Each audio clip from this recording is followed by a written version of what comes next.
Assalamualaikum warahmatullahi ta'ala wabarakatuh. Alhamdulillahi rabbil alamin. Wassalatu wassalam ala ashrafil anbiya'i wal mursalin wa ala alihi wa sahbihi ajma'in. Qala subhanaka la ilma lana illa ma 'allamtana innaka antal alimul hakim. Qala rabbi shrah li sadri wa yassir li amri wahlul 'uqdatam min lisani yafqahu qawli. Allahumma aftah alaina hikmataka wa anshur alaina min khazaini rahmatika ya arhamar rahimin. Qala rabbi shrah li sadri wa yassir li amri wahlul 'uqdatam min lisani yafqahu qawli. Allahumma aftah alaina abwaaba fadlik وانشر علينا خزائن رحمتك. اللهم افتح علينا أبواب فضلك وانشر علينا خزائن رحمتك. اللهم افتح علينا أبواب فضلك وانشر علينا خزائن رحمتك. آمين آمين آمين يا رب العالمين.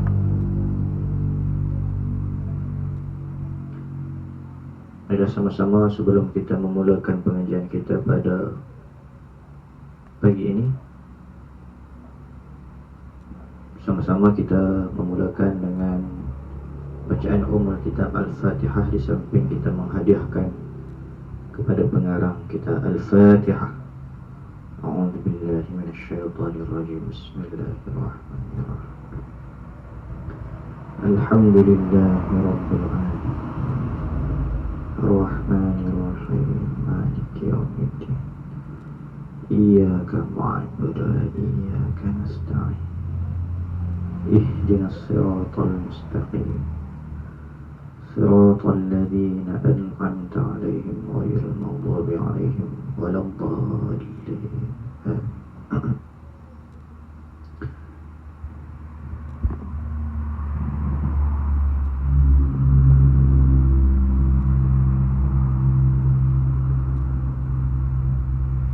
Jadi kita lihat pada kitab kita, muka surat 14 untuk pengajian kitab kita pada minggu ini, muka surat 14.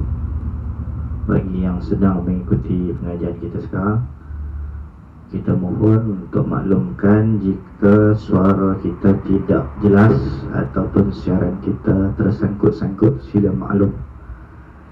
Pada komen kita, insyaAllah rakan-rakan kita di Google Meet dan juga rakan-rakan kita yang sedang berusaha untuk menuntutkan ilmu ini daripada FB Live boleh maklumkan clear ataupun tidak, insyaAllah.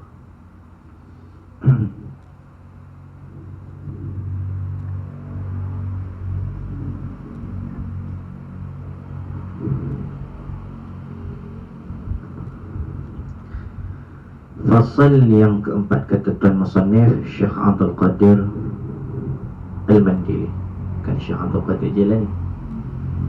Syekh Abdul Qadir Al-Mandili menyatakan, fasal yang keempat,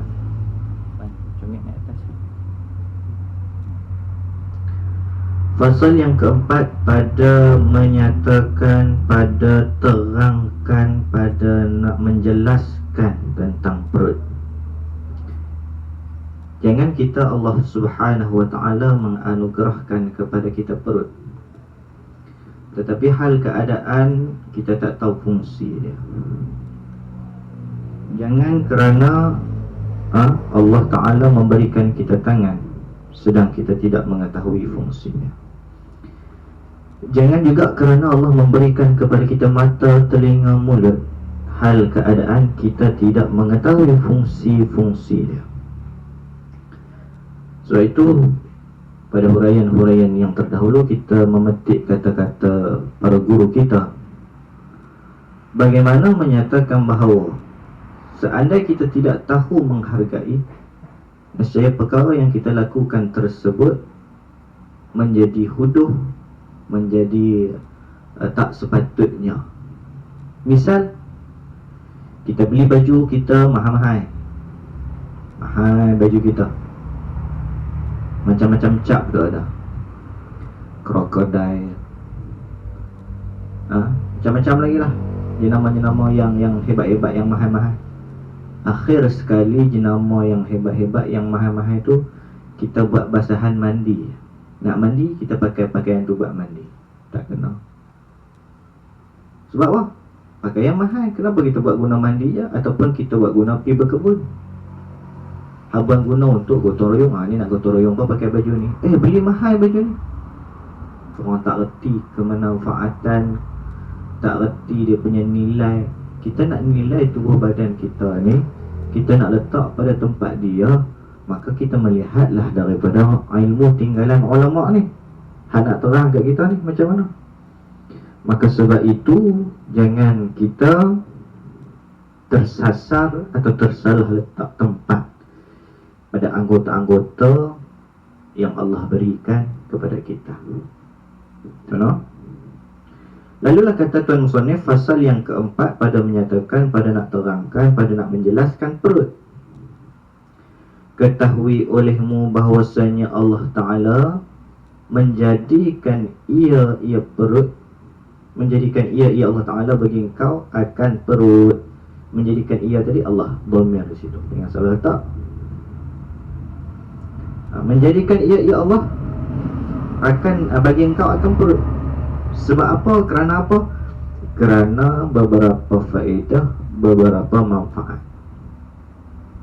Yang mana faedah dan manfaat tadi itu yang bangsa agama dan jenis agama, dan beberapa faedah, beberapa manfaat yang bangsa dunia.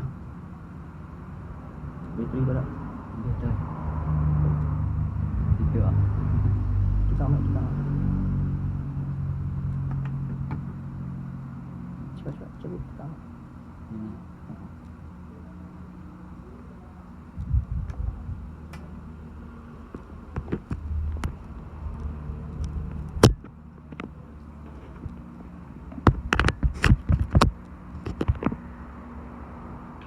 Daripada beberapa faedah yang bangsa agama, yang bangsa dunia dan bangsa akhirat.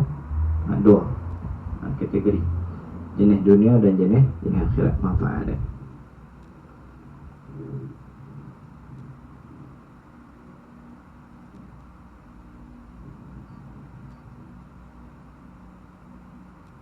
Bangsa agama ni maksudnya bangsa akhirat lah. Adapun faedahnya, faedah perut yang bangsa agama ni, bangsa akhirat, maka memberi oleh perut itu akan segala badan, akan bantuan daripada yang berubah di dalamnya perut itu, daripada makanan kepada darah. Jadi begitu, perut ni dia nak tolong bantu dengan memasukkan makanan, ditukarkan makanan tadi kepada darah. Begitu. Dan kepada air mani, makanan tukar kepada darah, makanan tu juga tukar kepada air mani. Dan dengan dia dengan apa? Dengan sebab itu air mani tadi itu, dengan dia di air mani, sebab air mani itu mendapat anak. Begitu. Daripada makanan hasil darah dengan air mani, daripada air mani itu jadilah pula anak, dapatlah anak daripada air mani itu. Asal pada mana? Makan. Dan berkekalan oleh manusia, dapat anak manusia, jadi manusia ni kekal, berkekalan oleh manusia. Dengan sebab makan tu jugalah, jadi darah, jadi air mani. Dengan sebab makan tu tadilah, daripada hasil air mani tu jadi anak, maka jadilah manusia, berkekalanlah manusia ni di atas muka bumi ni, selagi mana tak mari kiamat lah. maka dengan sejahtera, dengan selamat segala anggota perut. Perut nak cerita bukan perut luar ni, perut dalam. Perut dalam lah. Tunjuk perut ni dalam, dalam. Misalnya seperti jantung dan limpa dan paru-paru dan perut bersama ini. Dia berbelakang dalam ni. Belah dalam perut ni ada jantung dekat-dekat perut, dan limpa dekat-dekat perut, dan paru-paru dalam perut. Orang dah nampak kita sakit dalam perut sikit apa, macam-macam lah. Hati lah, usus lah, macam-macam. Dan perut besar ni perut ma'idah. Perut besar, perut ma'idah tu lah. Maksud perut ma'idah tu ada perut kecil, perut besar.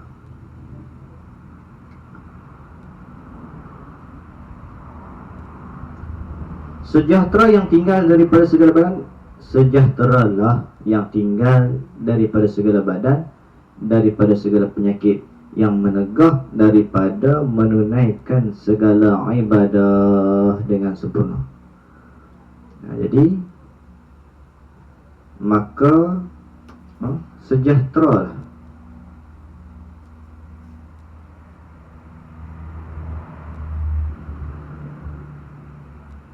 Maka dengan sejahtera segala anggota perut kita, sejahteralah yang ditinggalkan daripada segala badan, daripada segala penyakit, yang menegah daripada menunaikan segala ibadah dengan sempurna. Jaga elok, makan-makan jaga elok, perut ni bila jaga elok, hak lain jadi elok lah belakang.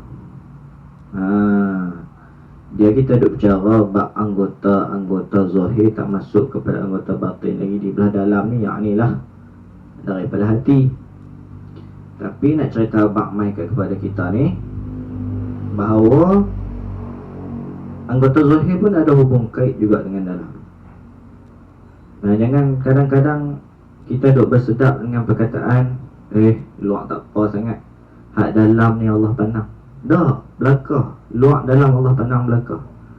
Fiqah pun Allah suruh, yang ni syariat, tutup aurat, sembahyang, puasa, zakat,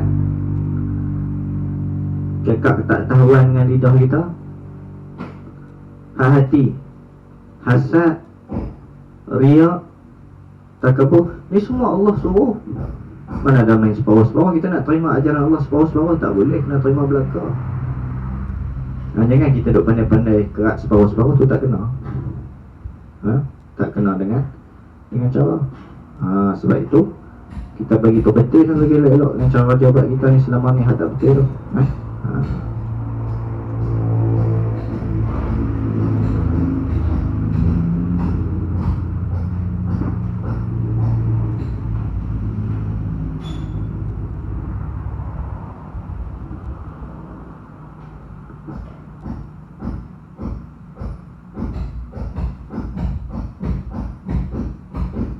Kita ni sedang melakukan kerja-kerja pembinaan di madrasah Ma'ad kami ni. Minta maaf aku dengar gonggang tu bisa. Kalau bising sangat abang kata bising. Salah-salah agak-agak boleh ke? Clear ke? Nak clear insyaAllah. Baik.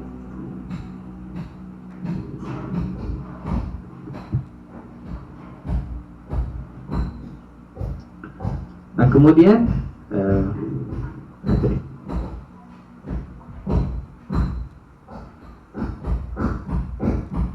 jadi maka dengan sejahtera segala anggota perut tu, sejahteralah yang tinggal di dalam segala badan daripada segala penyakit, yang menegah daripada menunaikan segala ibadah. Jaga perut pun kita boleh jaga kepada semua ibadah yang lain.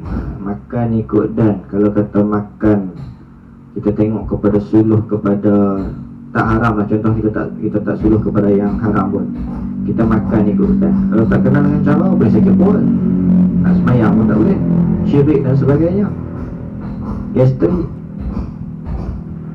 Itu dari segi penyakit jenis tu. Tambah lagi penyakit yang bangsa akhirat.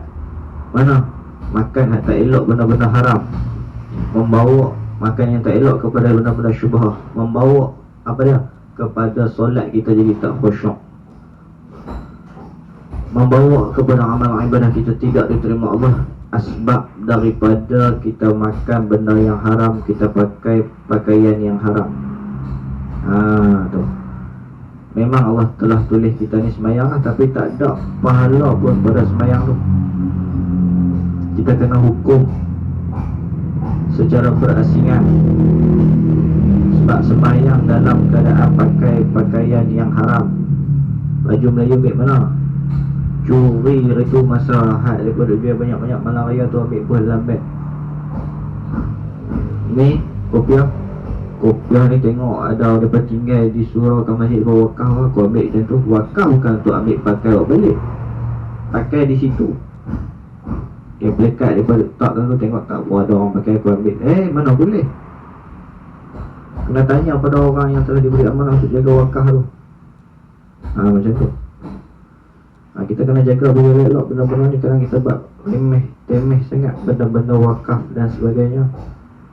Kadang orang wakaf dekat situ, kita tengok orang tu wakaf, tengok tak ada orang guna pun kita main ambil. Tak boleh macam tu. Nak minta dengan mereka yang menjaga wakaf.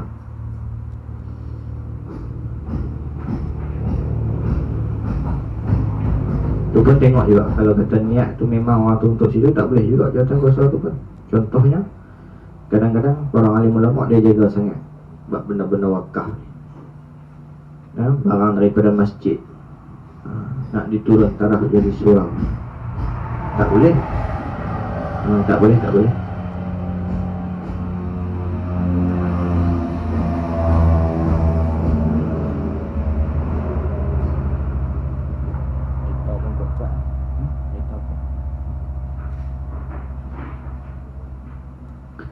Baik, kita tengok kitab kita balik.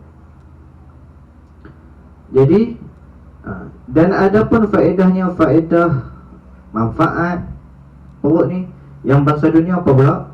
Maka menyempurnakan kesedapan segala makanan dan minuman dan jima. Tu perut. Dia sempurnakan makanan. Habuan kita makan, sup perut. Dan minuman. Habuan kita makan, minum. Bila kita minum, masuk, simpan di perut. Dia hasilkan apa tadi? Jadi tenaga. Dan jima. Dengan kita makan, ada tenaga untuk berjima. Macam tu. Kerana ketiga-tiganya makan, minum, jima itu adalah ia pada ketika sihat perut. Masa sihat perut, okey nak makan apa pun mau. Cuba kalau perut tak sihat, makan apa pun mau. Jom makan. Okey perut tak boleh duk ni. Masa duk makan tadi duk jadi lagi ni. Makan muntah ni tak boleh makan. Makan pun tak mau. Sebab perut tak mau terima. Minum. Ya, kuayak ni bukan nak kata aku tak boleh nak minum teh ais ni. Jenis-jenis ni tak boleh minum. Perut tak mau terima. Perut tak sejahtera. Perut tak sihat. Dan jima nak boleh pakai nama kalau kata perut sakit. Perut tu sakit, ajak pergi jima. Bahasa kasarnya, saya pakai kena buah penendang. Orang tak reti ni, perut tu sakit. Kadang-kadang anak cakap bagi elok, bukan nak suruh abang macam tu. Kalau sakit, abang sakit bagi elok. Jadi tak boleh. Dengan jimat pun, dengan perut sakit ni pun tak boleh juga.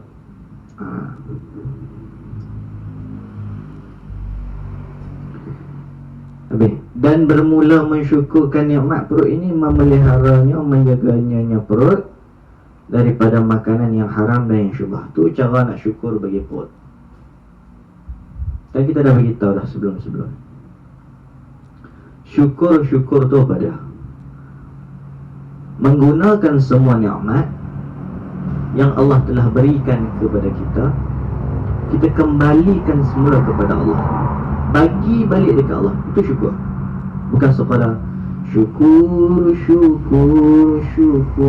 ya Allah, syukur alhamdulillah, bukan sekadar nasyid. Nasyid pun bagus dah, bukan sekadar alhamdulillah, alhamdulillah, itu memang sebahagian. Tapi nak sebetulnya syukur menggunakan semua nikmat yang Allah dah bagi kepada kita, kita bagi balik kepada Allah. Itu maksudnya syukur. Ya, Quran sebut apa? La in syakartum la azidannakum. Siapa-siapa syukur, Allah tambah kepadanya. Tambah nikmat.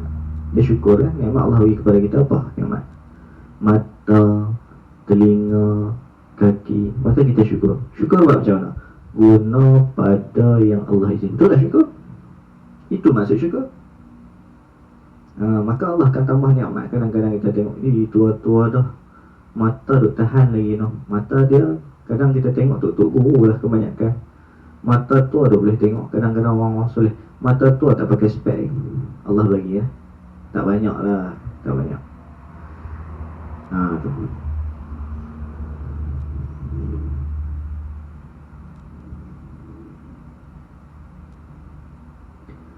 Lalu syukur cara perut ni macam mana?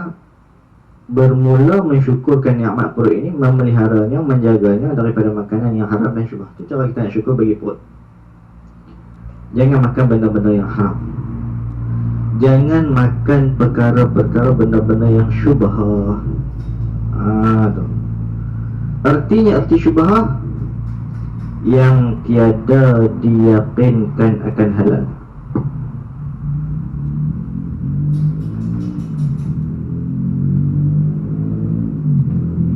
Tinggal perkara-perkara yang tiada diyakinkan halal. Tinggal coklat kat beri hari tu ada lemak babi katanya. Tak ada pun, tak banyak pun, dia ada 1%. Tak kira. Lemak babi ni kan kira 1% apa. Hatta yang terbit daripadanya seekor kambing, contoh hasil daripada perkahwinan anjing dengan babi, terbit kambing. Nampak bentuk kambing sebiji, tapi terbit dari mana? Anjing tahu babi. Maka juga hukumnya haram dimakan. Yang tiada diyakinkan halal, sebab itu kita sebut warak-warak kan. Orang tu warak. Warak ni maksudnya dia meninggalkan perkara-perkara syubhah. Bukan warak ni jalan menunduk. Kalau warak ni jalan menunduk, nescaya kucing boleh kita bubuh cok. Dia warak, sungguh kucing ni jalan menunduk. Warak ni bukan jalan menunduk no? Bukan. Warak ni kalau kita kata sebut di jalan menunduk, kucing tengok-tengok lagi habis daripada lagi apa ikan 2 ekor daripada dah. Macam tu. Jadi warak-warak ni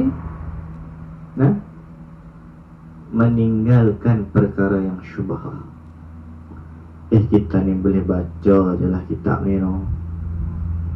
Amal ni agak boleh tak lagi ni. Allahu Akbar. Sebab tu kita duk baca ni, dia macam wirid lah. Kitab Penawar Bagi Hati ni kalau kata di pondok dia macam wirid. Habis dia baca, habis dia baca, habis dia baca. Tu pakai tak ngaji kitab lain. Ngaji kitab lain pun, tapi dia pun lebih utama macam kitab Muniatul Musalli, kitab Penawar Bagi Hati, kitab Tauhid Faridatul Faraid, Misbahul Munir. Habis buat wirid, habis buat wirid. Bukan wirid macam tu, maksudnya baca sedia. Jadi wirid ni maksudnya dia baca sedia. Ni duk baca ni pasal nak kikir ada benda-benda lagi ada di kita ni. Bukan kata saya baca saya pandai, tidak, tapi dibaca di sini untuk saya juga. Dah boleh sikit baca, kita baca lah, buat live, buat majlis ilmu sikit bagi orang dengar, bagi orang dapat manfaat. Tu baca seorang-seorang macam tak ada manfaat. Boleh je nak baca seorang-seorang pun. Takat habang saya seorang lah, tapi nak bagi dapat habang ramai-ramai, kita baca lah. Cara buat live ni boleh habang ramai sikit. Baca ramai-ramai ni juga boleh juga orang-orang hadut mengaji, anak-anak pelajar ni sambil dia teman tak khatam ni, dia paduk mengaji sekali. Macam tu lah.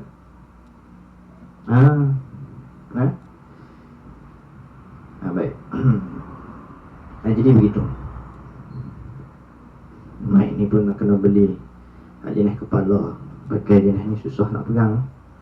InsyaAllah kita tengok minggu depan kalau ada hak mana peserta kita nak infak untuk mic kepala minggu depan boleh kita beli hak kepala pula susah nak pegang-pegang. Tapi ada apa hak ni ya. InsyaAllah tengok minggu depan kita usaha lah. Baik.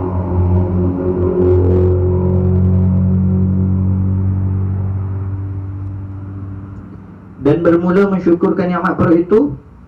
Perut ini ni memeliharanya, menjaganya perut daripada makanan yang haram dan yang syubhah. Arti yang kata memelihara, menjaga, yakni meninggalkan daripada makanan yang haram dan yang syubhah. Artinya arti syubhah yang tiada diyakinkan akan halalnya. Kita tak yakin ini halal ke tidak ni. Tengok bagi elok-elok. Kadang kita berhenti makan di kedai pun kita tak tengok dah hak tukang masak kita tu. Rambut kadang pakai dye, mandi wajib ke tak? Tolong masak kita. Tu yang jadi gelap hati. Makan nasi takkan haram, memanglah tak haram, tapi hak masak tu mandi wajib ke tidak? Jadi syubhah kat situ. Kesamaran. Syubhah ni kesamaran. Atau lagi yang tiada diyakinkan akan halal. Kadang-kadang guru buat misal jadi halam. Halam ni haram campur dengan halal, jadi halam. Halal campur dengan haram jadi halam. Misal macam tu. Dan memelihara nyonya perut daripada bersangatan kenyang. Cara nak mensyukurkan perut kita ni, hindarkan makanan yang haram dan yang syubhah, dan jaga perut kita ni daripada sangat kenyang. Jangan melampau kenyang. Jangan melampau kenyang. Kenyang melampau pun masalah dia. Islam ni dah jaga semua dah. Jaga semua. Janganlah bersangatan kenyang sangat. Jadi susah pula. Bila bersangatan kenyang dia tak ada fungsi lah. Tu tak ada fungsi. Fungsi macam mana nak bergerak pun tak boleh. Sebab bersangatan kenyang.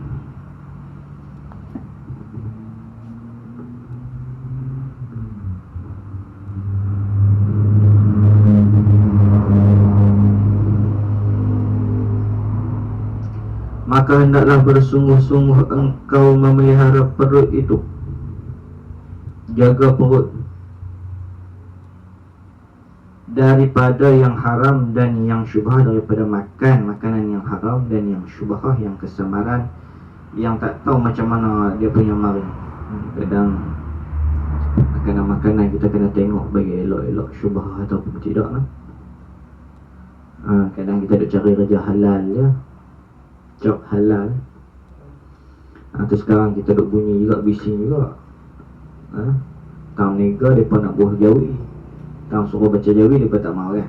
Tu tak boleh ya. Jadi kita kena tegas sikit bang.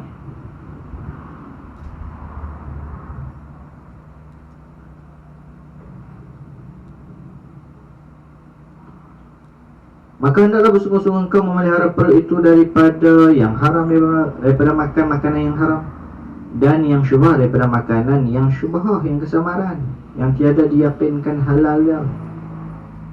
Kadang-kadang kalau di sini kami sebulan sekali almarhum Tuan Guru Haji Rifai bin Yaakob duk mari makan di sini. Bila habis kuliah, bukan mari makan, mari kuliah. Dia habis kuliah tu kami jamu dia makan. Kalau nak makan, kalau ada ayam, dia tanya dulu ayam ni hak siapa tahu. Siapa punya ni? Kita pun bagi tahu ni syarikat orang Islam ni demikian cara penyucian. Tak apa dia kata. Jadi dia check, dia nak hak jenis tu. Dia tak mau, kita tak boleh nak kata apa. Ada seorang guru kami pula masa di Pasir Tumbuh tu, dia makan telur. Daging ayam pun dia tak mau. Dia jaga semua. Kecuali ada sembelih sendiri dia nak. Tu kita kata tu, kita ni cuma baca lah, bukan kita amal je. Apa pun doakan kepada Allah, semoga Allah bagi kekuatan kepada kita untuk amal. Nah, ke surat 14.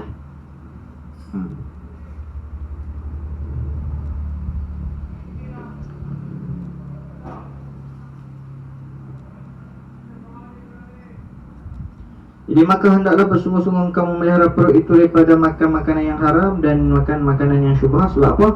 Kerana 3 perkara.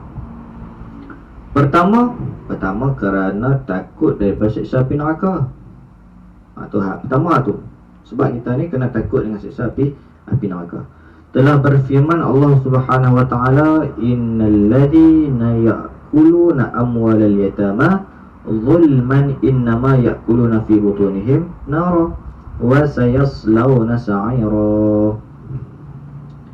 Artinya bahasanya sekalian mereka yang makan mereka itu harta anak yatim kerana zalim, kerana aniaya, duk menayang dia, hanya saja makan mereka itu di dalam perut mereka itu akan sebab bagi api neraka. Nak jadi penyebab kepada api neraka makan macam tu. Selagi akan masuk mereka itu akan datang pula dah lah menjadi penyebab. Bila makan tu menjadi penyebab kepada dia pergi kena jilat dengan api neraka.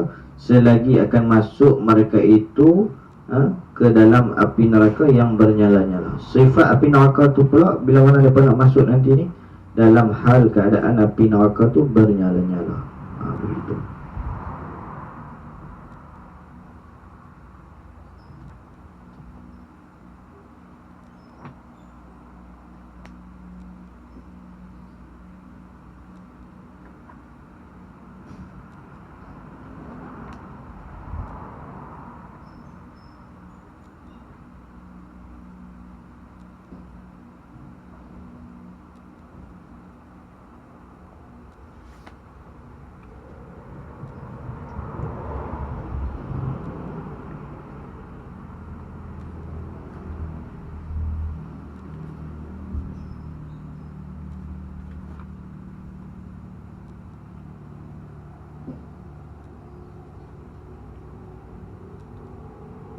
Jadi orang yang makan harta anak yatim ni secara niaya ni, dia umpama dia macam telan api neraka je ke dalam perut. Yang sifat api neraka tu bila mana mereka nak masuk api neraka tu bernyala-nyala.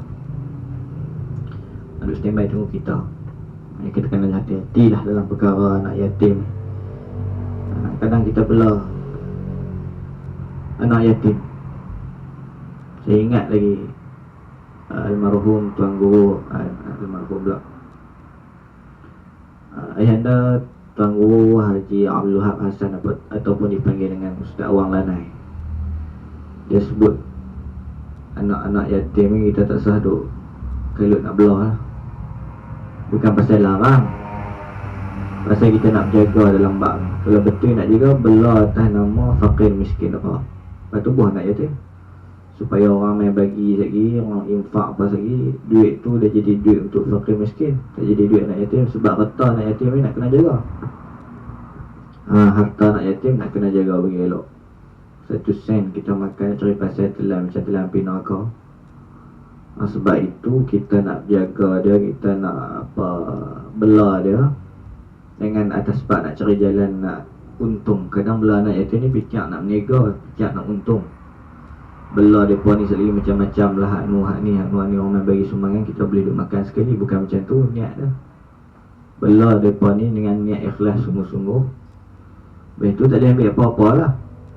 Ada orang bagi tu kena peringat lah kat dia tu, haban untuk pengurusan sikit, tak apa kan. Pesan kat orang ni, kita tak tahu cara kadangnya, menyebabkan kita ni nanti akan kena siksa dengan Allah Subhanahu wa ta'ala. Nampak buat baik lah, tapi dah di sebalik gharat niat-niat ini merosakkan segala perkara yang kita buat. Ustaz Awang Lanai ataupun Tuan Guru Haji Abdul Wahab Hassan yang masih ada sekarang, nak ziarah pun boleh lah, tapi duk uzur lah. Ada pesan macam tu lah.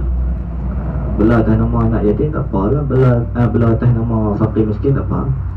Bela atas nama anak yatim, lagi orang bagi kita tak berjaga bagi elok, kan kita duk telan duit tu. telan kata modak depa, kita nak kena jawab, masalah. Habis.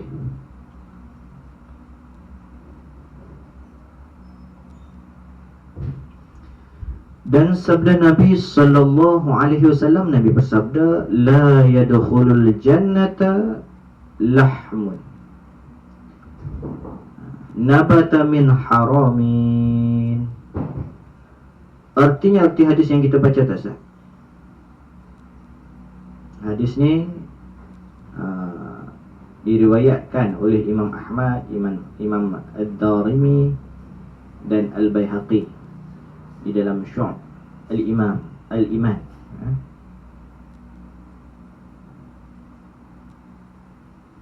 Artinya tiada masuk ke dalam syurga.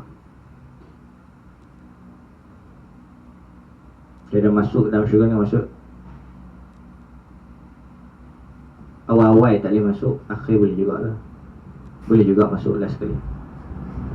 Tapi kan ayah lah, paling last sekali. Tiada masuk ke dalam syurga daging yang tumbuh daripada makanan yang haram. Kena jaga bab makan, jangan duk makan benda-benda haram. Duit duk jumpa kat jalan, halal ke haram?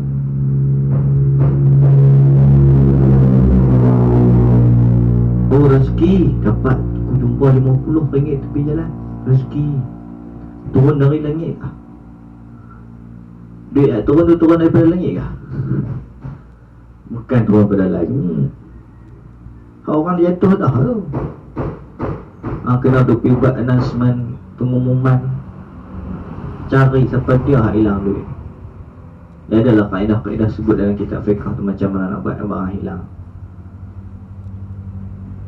Pokoknya kesimpulannya boleh kita ambil duit tu, ambil makan terus beli sekali. Aku tengah lapar jumpa duit pula, tak boleh.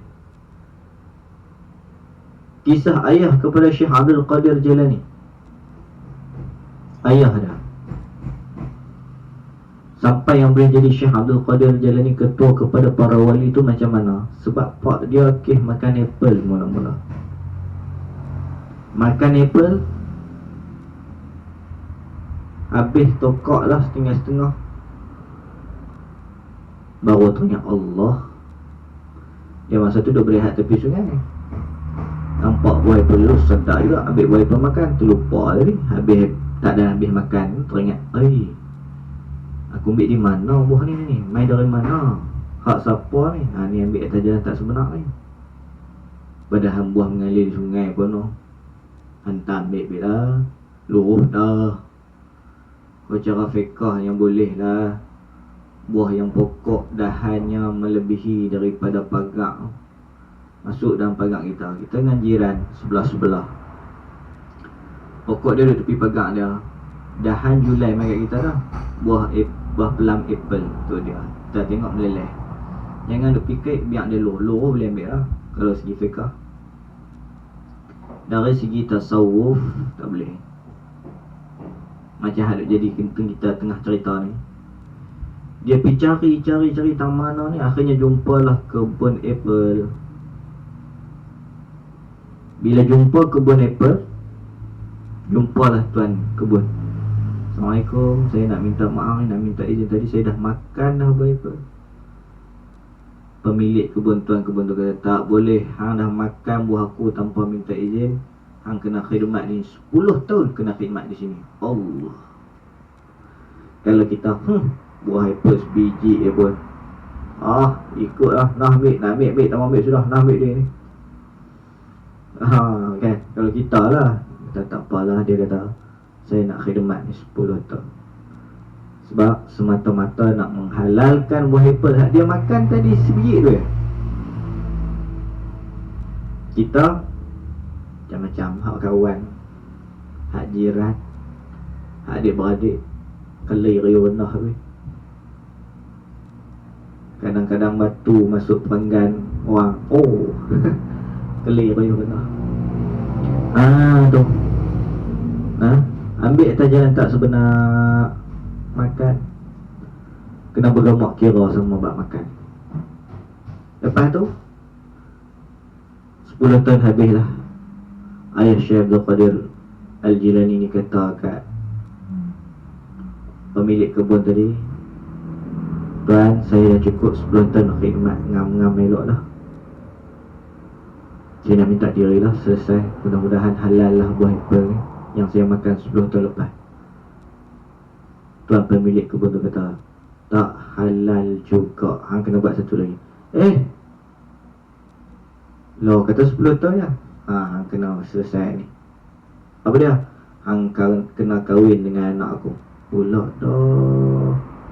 Anak aku ni dia mata buta. Oh, tangan kudung, kaki pun kudung juga. Allah subhanallah. Lagi telinga pekak, nak boleh buat apa? Mulut bisu. Subhanallah. Hang kena kahwin.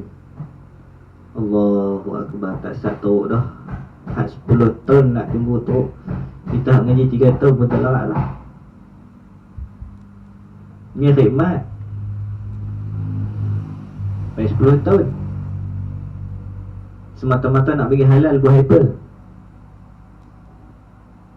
Lepas tu kena kahwin pula dah. Anak buta, nak perempuan pemilik kebun ni buta, pekak, bisu, tangan kudung. Ui, you teruk ni kita kata. Nah, ya macam ni, keh buah apple lebih. Tak apa dah, tak ada masalah. Baiklah, saya akan kahwin. Kahwin juga. Kahwin lah, habis-habis apa dah selesai majlis kahwin, pergi nak tengok bini. Nasib baik tengok, pun meloncat keluar dah. Ayah, ni bukan dia anak ayah ni, salah orang ni. Nampak elok belakang ni. Ayah dia kata hak buta tu sebab dia tak bisa tengok benda haram. Yang kata pekak tu, dia tak bisa dengar benda haram. Yang kata bisu, dia duduk dengan aku, dia nak sembang dengan siapa, tak nak sembang langsung benda haram. Tangan dia tak pernah menyentuh benda-benda yang haram. Kakinya juga tidak pernah melangkah ke mana tempat-tempat yang haram. Maka itulah permulaan perkahwinan di antara ayah Syekh Abdul Qadir Jilani dan ibunya. Lahirlah ketua bagi segala para wali, iaitulah Syekh Abdul Qadir Al-Jilani. Adapun pengarang kitab kita penawar bagi hati ini namanya Syekh Abdul Qadir Al-Mandili. Jangan terkalih pula. Begitu. Tu kisah jaga makan.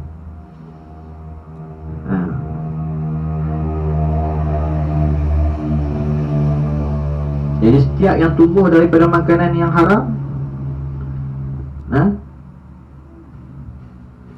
maka tak masuk syurga kita. Yang ni tak masuk di awal lah, akhir baru boleh masuk.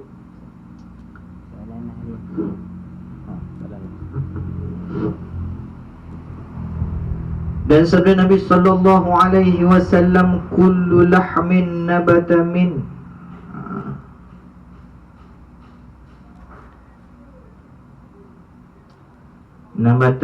suhtin. Buah baris bagi elok-elok lagi tulis muhtin pula. Bagi yang kita jawi mungkin dia tak apa nak jelas. Tapi sebenarnya kita duk mengaji kelas kita penawar bagi hati setiap hari Sabtu pukul 10 pagi ni, sampailah pukul 12.30 ni kita duk buka kitab jawi ni sambil kita duk belajar tulisan jawi tu sebenarnya. Minggu pertama, kedua mungkin kita duk kelabu asap, minggu ketiga dia kita duk kena nampak lah. Kitab Rumi ni kalau duk ada kitab Rumi, dia selagi tu dia duk nak kitab Rumi, dia takkan pandai jawi. Jadi kita boleh jawi. Khairul nak masuk ngaji mai Khairul.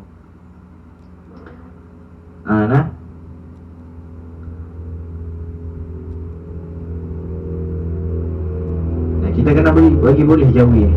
Tak malu kat orang. Bangsa-bangsa lain tulisan mereka ada, bangsa Melayu tulisan tak ada. Ni kata kita ada tulis Rumi bukan tulisan kita, dia tulisan penjajah kepada kita. Bagi kita boleh sambil serampang dua mata orang panggil, sambil mengaji kitab ni, sambil kita boleh jawi. Tak ada sangatlah baru boleh. Tapi kalau boleh nak yang ni, sebab yang ni pun sama dengan naskah asal kitab yang dikarangkan, dituliskan oleh pengarang dalam tulisan Jawi, bukan Rumi. Begitu.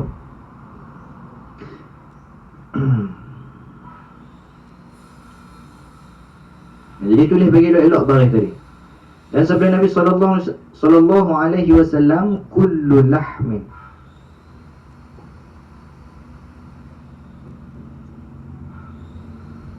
lahmin nabata min suhtin fannaru awla bih.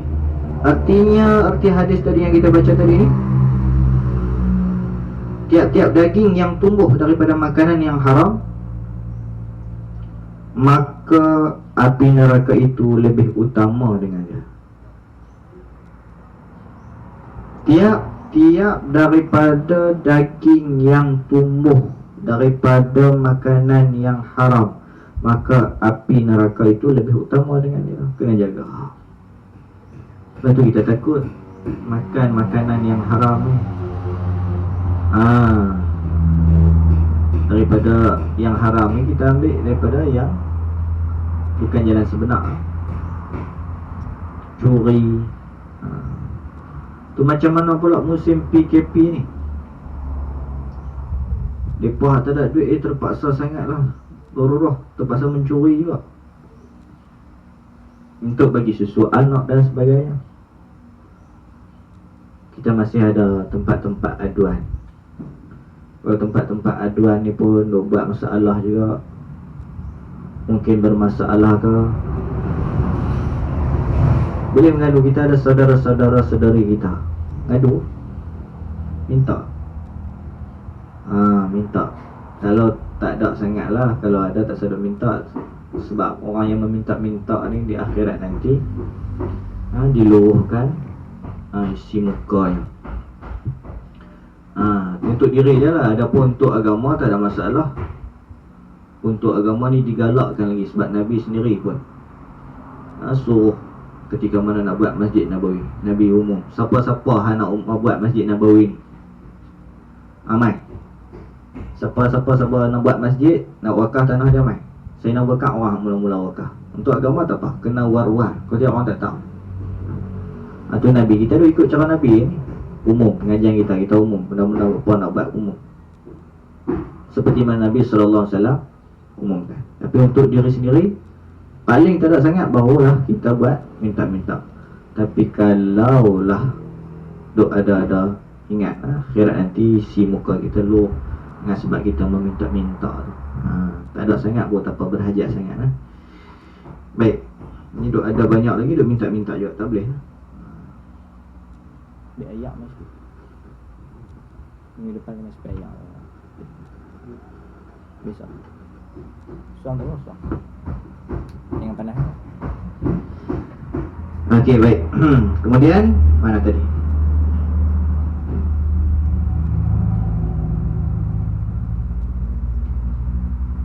Habis itu dan sabda Nabi SAW, famanittaqasyubahati faqad istabra'a lidinihi wa 'ardihi.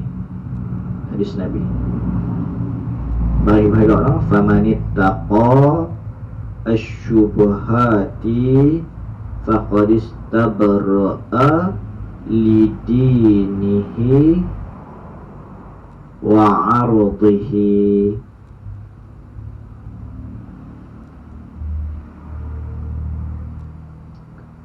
Artinya, maka barang siapa memelihara dirinya daripada segala yang syubhah.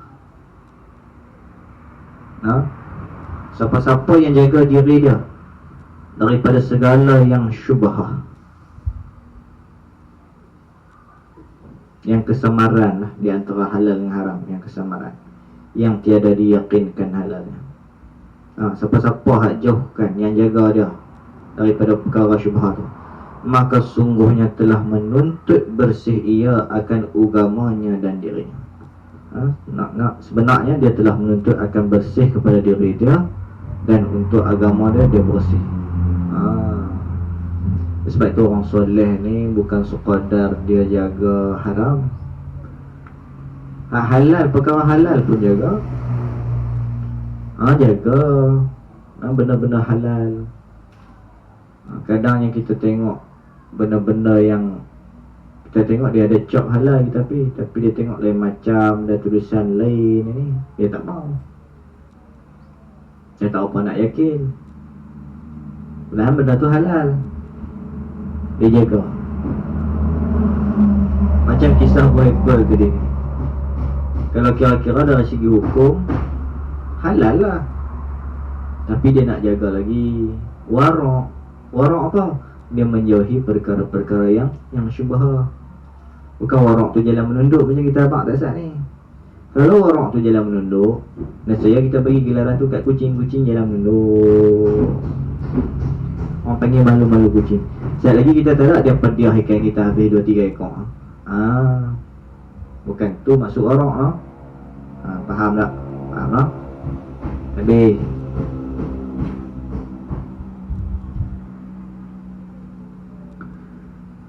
Yang kedua, sebenar sekali pengajian kita untuk sesi kedua pada sebentar lagi selepas rehat tak ada. Kita tunda kepada esok jam 9.30 malam. Sesi kedua sebentar lagi tak ada.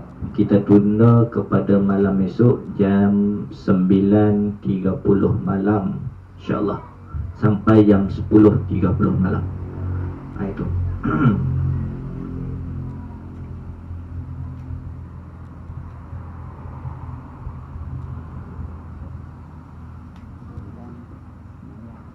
Maya 95.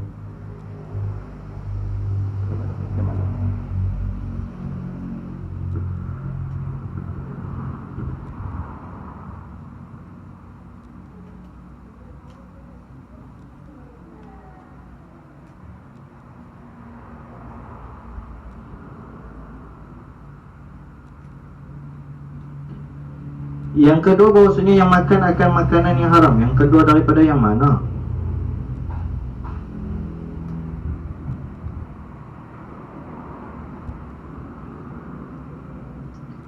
Yang kedua tu daripada atas dia sebut, maka hendaklah bersungguh-sungguh engkau memelihara perut itu daripada yang haram, yang syubhah, kerana 3 perkara. Pertama, sebab takut daripada siksa api neraka.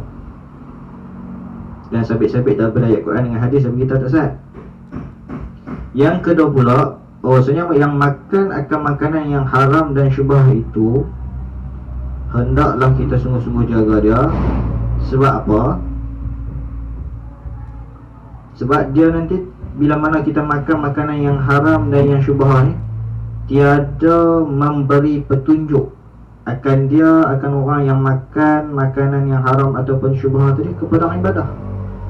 Dia tak dapat hidayah. Dalam semayang tak dapat hidayah. Suatu semayang dia tak rasa lazat. Suatu semayang dia jadi terpaksa. Wal'ayyadzubillah. Kerana tiada patut bagi mengerjakan ibadah itu melainkan ataupun kecuali yang suci daripada segala kekotoran. Sama ada kekotoran tu sama ada kekotoran tu yang dapat dilihat dengan mata seperti najis atau kotoran. Kadang kita tengok najis darah, nanah. Kadang kita tengok ada di baju kita ini apa dia, tai cicak ataupun mana-mana najis ke, najis burung ke kena.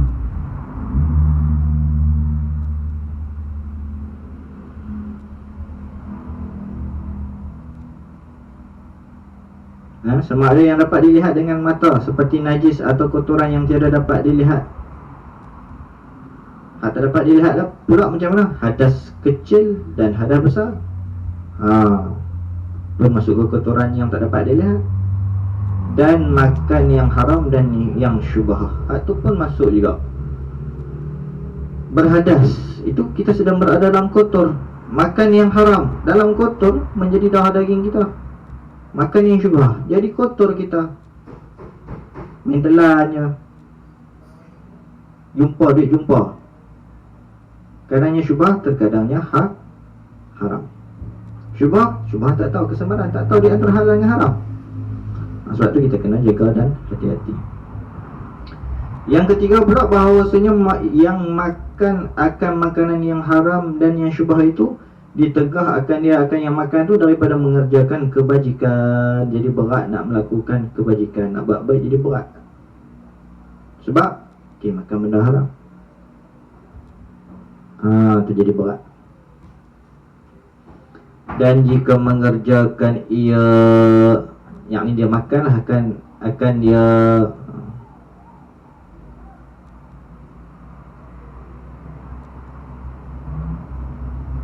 dan jika mengerjakan ia akan dia mengerjakan oleh seorang yang makan tadi, dia akan amal kebajikan, nescaya tiada diterima daripadanya.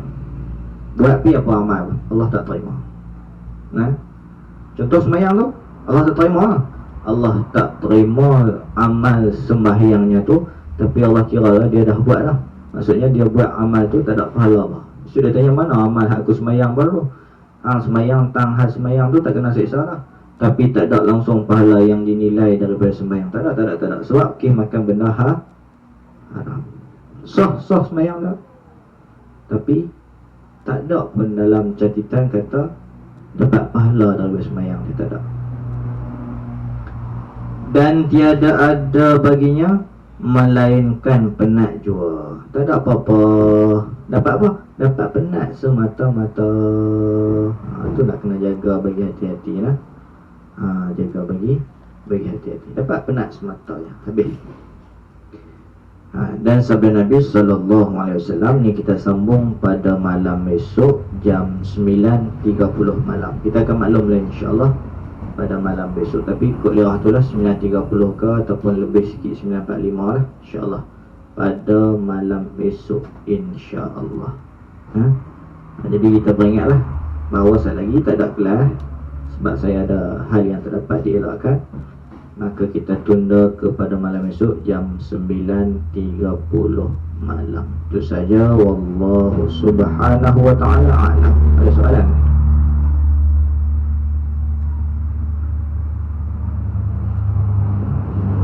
Soalan apa? Kalau menanam di kawasan rumah jiran, bagaimana dengan hasil yang dimakan? Adakah perlu minta izin pada tuan rumah atau tuan rumah itu perlu redha saja? Baca soalan kau tak? Baca. Kau nampak muka. Kalau menanam di kawasan rumah jiran, bagaimana dengan hasil yang dimakan? Adakah perlu minta izin pada tuan rumah atau tuan rumah perlu redakan sahaja? Kat sini ada dua konteks. Bila dia pergi menanam di kawasan rumah jiran dia, adakah dia perlu minta izin kepada jiran dia tu untuk dia makan? Sebenarnya bukan dekat makan, mengerjakan di situ pun dia perlu minta izin lah. Sebab hari ni kita bicara bab perut, dia nampak bab makan. Sebab nanti di akhirat kita mengerjakan tanpa izin, kena tanya tak? Makan, nak makan tu memang kena minta izin. Buat kerja di kawasan rumah jiran pun kena minta izin. Melainkanlah tuan rumah jiran dia tadi tu, jiran dia hak dia pergi tanam apa proses tanam buat tau lah di rumah jiran dia tu, kawasan rumah jiran. Melainkan jiran tu buatlah nak buat apa-apa, aku bukan nak besar banget, tu tak apa. Itu di pihak jiran tu lah. Adapun kita hak tukang buat ni kena berkira bab-bab ni. Dia bagi ke tak tu. Jadi seeloknya kita pergi minta izin lah. Ni selama ni duduk tanam, duduk minta tak abang apa satu perkara pun minta. Saya tak berat mana isu ni, kes ni tak berat mana, masalah ni tak berat mana, tak berat mana. Jadi kita pergi jumpa, minta izin, saya mohon maaf banyak lah duduk tanam pokok lama ni kawasan rumah. Kawasan rumah hang ni, jadi tak ada minta izin apa pun. Jadi saya nak minta izin, lepas tu tak halal lah. Kalau kata dia tak halal pun dia suruh bayar, kita kena bayar. Macam tu kan. Tapi sampai tak ada hati perut sungguh kalau kata minta bayar tu. Macam tu soalan dia. Ada lagi soalan? Habis, itu saja soalan kita pada hari ni bab pertanyaan makan. Bagus juga. Yang kedua tadi Ustaz ada sebut najis yang tidak dapat dijerat.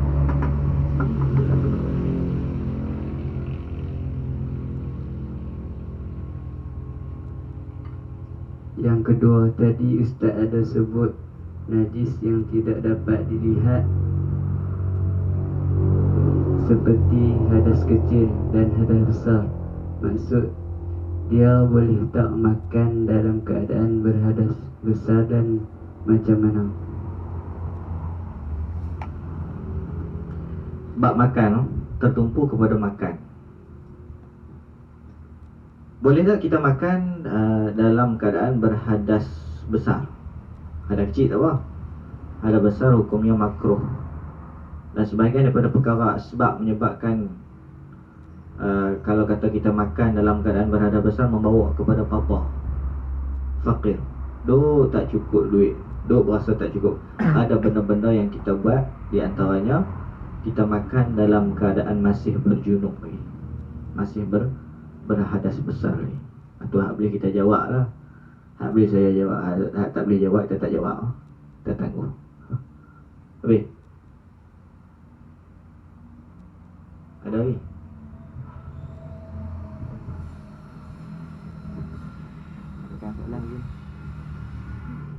Ustaz, kalau kita makan di kedai makanan orang bukan Islam tapi tiada bahan-bahan yang haram, adakah termasuk dalam syubhah?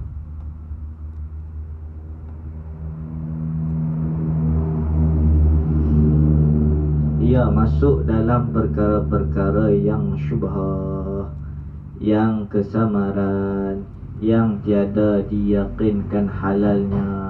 Habis tu hak makan-makan sebelum ni, astaghfirullahalazim, ya Allah, taubat sambil-sambil kita istighfar. Nah, istighfar, taubat. Kalau ambil barang orang tak minta, kena pergi jumpa tuan dia, pulangkan. Ataupun kalau dah tak ada dah tuan tu, kita sedekah lah apa-apa, buat jamuan ke ataupun kita wakafkan mana-mana tempat atas nama dia. Nah, jadi kita makan.